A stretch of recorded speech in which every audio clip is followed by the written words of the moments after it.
The night Arman lost everything, he sat alone on the broken steps of his old apartment, staring at the streetlights that flickered like tired stars. His life felt like a battlefield, but unlike the warriors he had admired in stories, he no longer had the strength to fight. There were no victories behind him, no soldiers to defend him, no army to march him out of his own despair. His business had collapsed. His closest friends had drifted away. His family, disappointed and exhausted, spoke to him with the heavy silence of people who had tried their best and no longer knew what to say. Arman felt invisible, like a forgotten ruin. For weeks, he lay in bed for hours at a time, thinking of everything he had lost. Bills piled up like mountains, messages went unanswered, and the world outside kept moving without him. He told himself he was done, that he had reached the end. But life has a strange way of whispering hope when we least expect it. One night, unable to sleep, Arman picked up his phone and began scrolling through random articles. His eye stopped on something unexpected: the Indus Valley Civilization, a great society without soldiers. He clicked. The article described a civilization that rose thousands of years ago, one of the world's earliest urban cultures, built with planning, discipline, and peaceful progress. No armies. No wars. Just people who built, brick by brick, day by day, until they created something that lasted for centuries. Arman felt something inside him shift. A civilization with no soldiers, yet strong. A people with no weapons, yet powerful. A society that grew not by fighting, but by building, slowly, consistently, with patience and resilience. It was the opposite of how he had been living. For years he had fought life, struggled with circumstances, pushed himself into exhaustion. And now, empty and defeated, he realized he had no strength left to fight. Maybe, he thought, maybe he didn't need to fight anymore. Maybe he needed to build. Not an empire. Not a grand business. Not an impressive success story. Just himself. Brick by brick. Small, consistent actions. Something steady. Something real. The next morning, he forced himself out of bed. His body protested, heavy with the weight of weeks of hopelessness, but he stood anyway. His first step wasn't magical. It wasn't dramatic. It was just a step. But it was real. He cleaned his room. He made his bed. He organized the bills. He wrote down everything he needed to do, even if he didn't yet have the strength to start. That was day one. On day two, he applied for 3 jobs. Not the dream jobs he used to chase. Just jobs he knew he could do. Jobs that could help him rebuild. On day 3, he walked for 20 minutes in the nearby park, telling himself that every step was a brick in his new foundation. On day 4, he read another article about the Indus Valley. It said the civilization didn't rise quickly. It grew over centuries, through planning, discipline, and the quiet power of everyday effort. He underlined the sentence. Progress is not always loud. Sometimes it is steady, silent, and unstoppable. Every day after that, he committed to one small action. One brick. One step. One gesture of rebuilding. Some days were good. Some days were heavy. Some days he slipped back into negative thoughts. On those days, he reminded himself, the Indus Valley didn't collapse because of one bad year. A strong foundation survives storms. And so would he. Weeks passed. Arman found work at a small logistics company. The pay wasn't much, but it was honest, stable, and gave him purpose.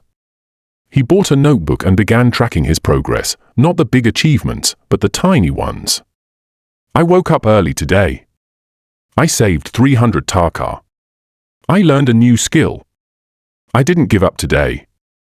He wrote these down like archaeological records of a civilization rebuilding itself from the ground up. The more he wrote, the more he realized something powerful: small victories accumulate into transformation. But life wasn't done challenging him. One afternoon, the company announced layoffs. He was the newest employee. His name was on the list. As he packed his belongings into a small cardboard box, old fears came rushing back. Not again. Not this. Not after everything he had been trying to rebuild. That night he sat in his room, hands shaking, wondering if he was foolish to think he could start over. He felt the old darkness creeping in, the voice that told him he wasn't good enough, wasn't strong enough, wasn't meant for anything better. He wanted to give up. But then he remembered something about the Indus Valley Civilization. Archaeologists believe it eventually declined not because the people were weak, but because the river that sustained them shifted its course. Their world changed, but they adapted. They moved. They rebuilt in new places. They didn't stop being who they were. Arman realized the same was true for him. Losing the job wasn't a judgment on his worth. It was the river moving. A shift. A signal to adapt. So he did. He picked up his notebook and wrote, "I will rebuild again. Brick by brick."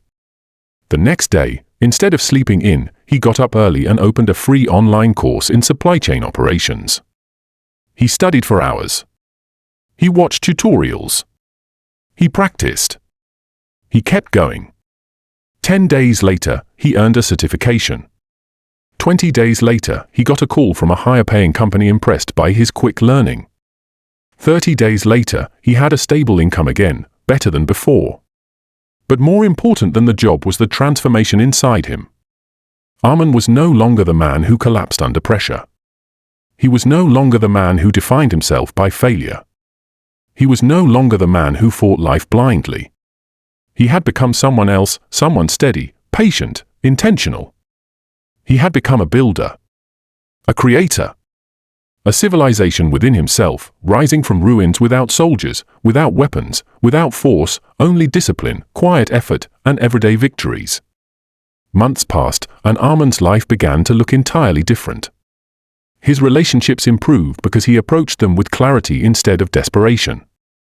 His finances stabilized because he learned to track and plan.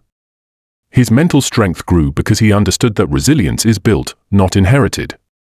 And one evening, while sitting at his desk, Arman opened the same article that had changed his life. He read the line again. The Indus Valley Civilization rose without armies because its strength was built, not enforced. He closed his eyes and smiled. He understood now. Strength isn't loud. Strength isn't aggressive. Strength isn't born from avoiding failures. Real strength is the ability to start again after falling apart. It is the courage to take small steps when big steps feel impossible. It is the patience to build a life slowly and steadily, even when no one sees the effort. Arman realized that he had discovered something even more powerful. His spirit didn't need soldiers. It didn't need weapons. It didn't need external validation. His strength was in his consistency. His quiet persistence. His refusal to stay defeated. He had learned what the Indus Valley had once taught the world. The greatest power is not force, it is the discipline to build, the resilience to continue, and the faith to believe that every small step matters. As the sun set outside his window, Arman whispered to himself, "I didn't rise because life was easy.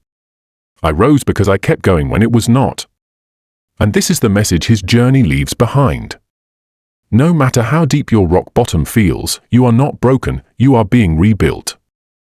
No matter how slow your progress seems, every small step is shaping your future. No matter how hopeless today feels, tomorrow is built one tiny action at a time.